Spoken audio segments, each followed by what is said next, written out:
Today's lecture is based on Environmental Protection Act 1986. Hello everyone, welcome back on my YouTube channel.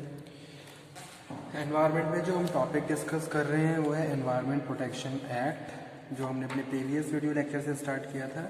तो उसी topic को continue करके आज फिर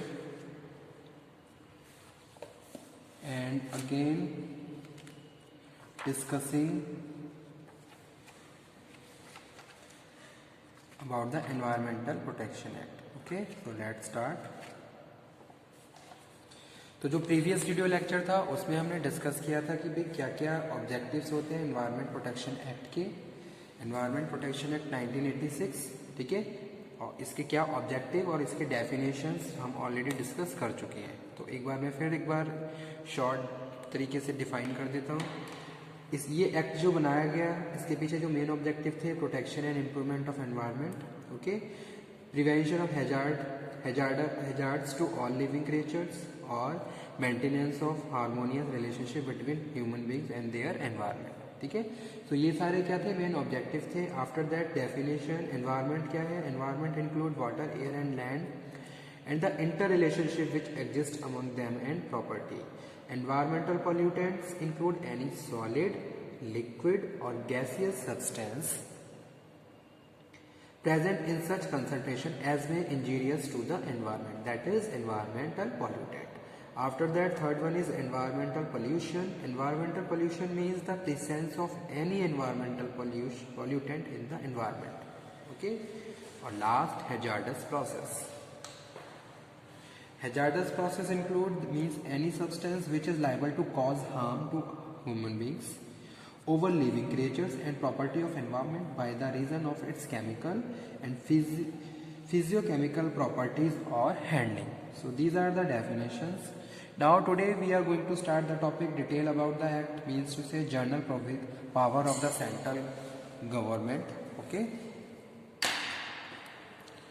So यहाँ पे मैं mention कर देता हूँ।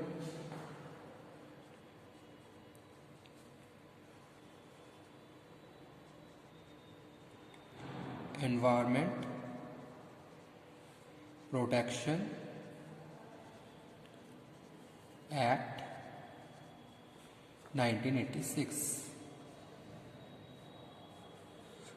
इसमें हमारा आज का जो टॉपिक है वो है जनरल पावर्स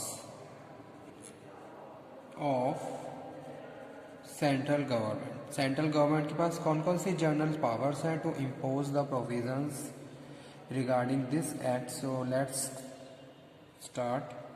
कौन कौन सी जनरल पावर्स होती हैं सेंट्रल गवर्नमेंट की, तो यहाँ पे मैं शॉर्ट में लिखता भी जाऊँगा और उसको एक्सप्लेन भी करता जाऊँगा ताकि हमारा टॉपिक टाइम पे कंप्लीट भी हो जाए। So for the protection and improvement of environment and the prevention, control and abatement of pollution under section 3.1, तो यहाँ पे मैं लिख देता हूँ under section 3.1 the central government has the power to take the various measures, ठीक है। Under section 3.1 central government has power to take various measures, okay. First one is coordination of actions.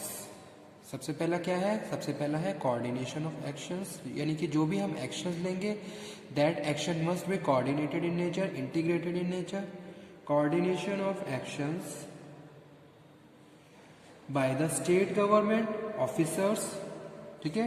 Coordination of actions by state government, ठीक है। यानी कि जो भी आप actions लेने जा रहे हो that must be coordinated with the state government. State government के साथ आप कोऑर्डिनेट तरीके से काम करेंगे।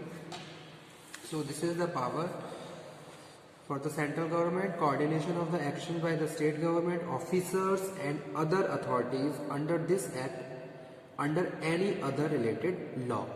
So this is the first provision, first power.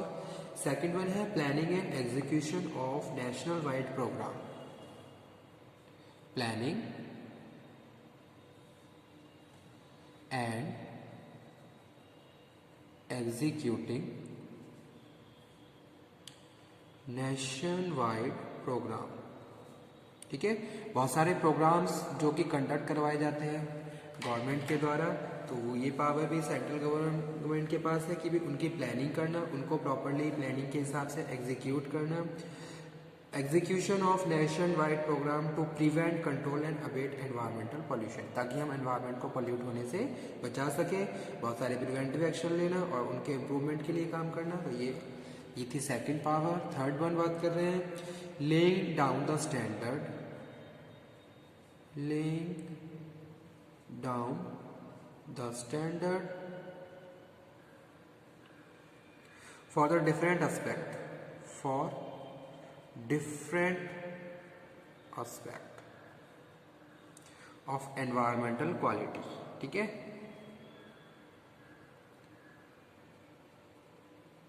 Environment quality. तो एनवायरनमेंट की क्वालिटी को मेंटेन करने के लिए बहुत सारे ऐसे फैक्टर्स होते हैं जो इससे रिलेटेड होते हैं, जैसे कि एयर है, जैसे कि वाटर है। अब उनको किन स्टैंडर्ड पे मेज़र करना है, दैट इज़ ऑल्सो एक तरीके से constitute bye the central government. Central government उन स्टैंडर्ड को इस्टेब्लिश करती है जिनके हिसाब से हमें क्या करना है, एनवायरनमेंट को प्रोटेक्ट करना है, उसको और ज़्यादा इम्प्रूव करना है। तो that is power come under the central government. Fourth one is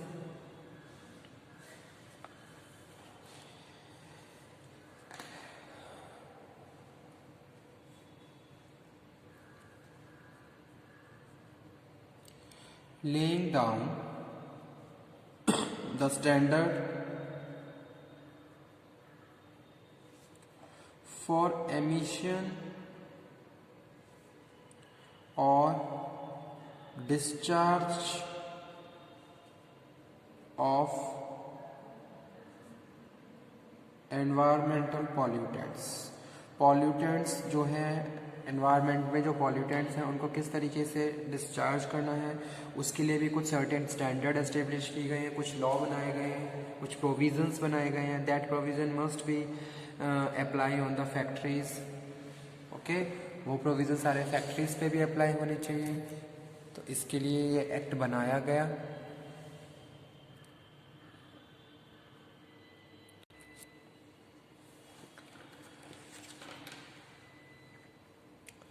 fourth number पे जो पावर है that is laying down the standard for the emission और डिस्चार्ज ऑफ एनवायरमेंटल पॉल्यूटेंट्स। जो भी पॉल्यूटेंट्स हैं उसको किस तरीके से एमिट करना है, किस तरीके से उनको डिस्चार्ज करना है। तो ये भी कुछ रूल्स बनाए गए हैं under the environmental protection act, and that provisions and rule must be apply in the factories और organisations. So this assurity taken by the central government. After that fifth one is restricting area in which industries operations or process shall not be carried out। ठीक है, area restrict करना, उनको declare करना by the official gazette, ताकि वहाँ पे industrial operations ना हो। तो ये सारी चीज़ें, और कहाँ कहाँ इंडस्ट्रीज होनी चाहिए ये पावर भी सेंट्रल गवर्नमेंट के पास ही होती है कि भाई ये डिसाइड करना कि इंडस्ट्री कहाँ पे होंगी, कहाँ पे उनको इस्टेब्लिश किया जा सकता है। Then before starting point you have to take the permission while you are going to establish any industry, any plant you want to establish, so you have to take the permission।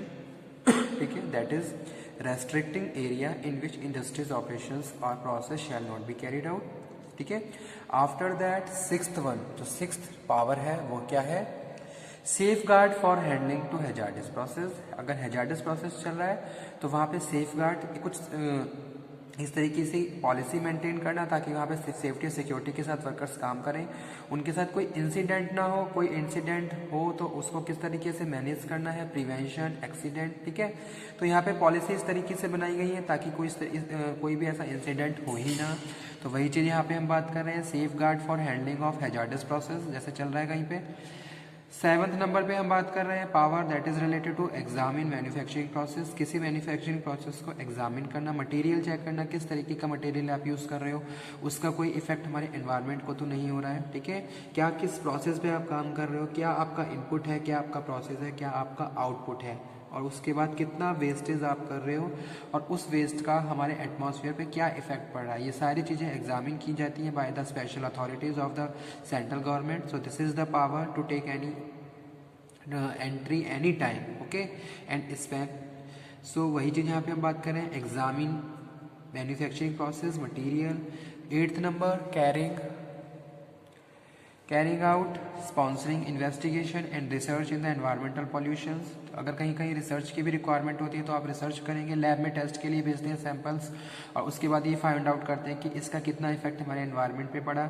अगर आप कुछ इस तरीके से कोई चीज़ बना रहे हो, कुछ ऐसा सब्सटेंस क्रिएट कर रहे हो जिसका एनवायरनमेंट पॉल्यूशन कम हो जाए जिसकी वजह से, तो उनकी प्रॉपरली लैब टेस्टिंग, उनका क्या रिजल्ट, उसके बाद उनको किस तरीके से प्रूव करना है, सारी चीज़ें किसके अंडर में आती हैं, सेंट्रल गवर्नमेंट के अंडर में आती हैं। जैसे कोई इक्विपमेंट बनाया है, ठीक है, अब उस इक्विपमेंट को आप पहले क्या करोगे, उसके टेस्टिंग कर लोगे कि किस तरीके से ये सारी चीज़ों को मेंटेन करके रख सकता है, ठीक है। तो वो चीज़ यहाँ पे हम बात कर रहे हैं। नेक्स्ट है if necessary central government constitute authority. अगर ज़रूरत होती है तो कुछ स्पेशल फंक्शन को एग्जीक्यूट करने के लिए जो गवर्नमेंट है वो स्पेशल क्या करती है, कुछ स्पेशल ऑफिसर्स को अपॉइंट करती है ताकि जो भी प्रैक्टिसेस हैं उनको मैनेज किया जा सके, कंट्रोल किया जा सके। तो वो चीज़ यहाँ पे हम बात कर रहे हैं, if necessary central government constitute authority for execute special functions, ठीक है। तो ये भी क्या है, पावर है under the government central government.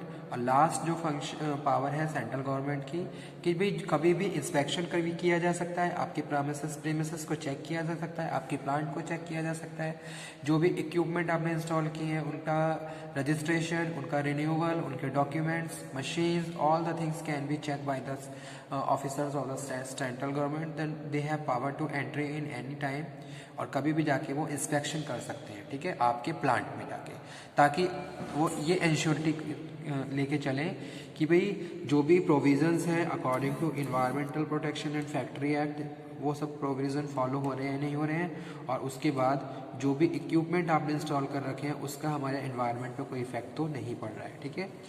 यानी कि जो भी आपके लिए प्रोविजंस है वो आपने किस तरीके से फॉलो किए गए हैं, प्रॉपर फॉलो हो रहे हैं नहीं हो रहे हैं, उनका inspection, verification, all the things done by the authorities. So these are the power of the general power of the central government under the Environment Protection Act 1986. Okay student, thank you very much.